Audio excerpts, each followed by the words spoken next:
How to log out of Amazon app. Hey everybody, welcome back to our channel. In today's video I will guide you through the steps on how you can log out of the Amazon app, so make sure to watch the video till the very end. If you would like to log out of Amazon app, if you open the Amazon application and then you can currently see that I'm logged into my account. In order to log out is also very simple, because all you have to do is from the bottom right of the screen you'll find the three lines option, which you want to make sure to simply tap on it first. And when you tap the three lines option there, you will see these options again, and if you scroll down to the bottom you'll find the setting option. Now tap the drop down icon next to the settings option here, and as you do that again scroll, and here you'll find an option that says sign out. So now you can tap the sign out option. It will ask you confirm the sign out and you are signing out of your Amazon apps on this device.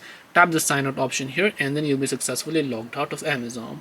This way you'll be able to sign out of Amazon. Hope this video was very helpful. If you have got any more questions, feel free to also leave them down below. Thank you very much for watching till the end, and see you soon in the next video.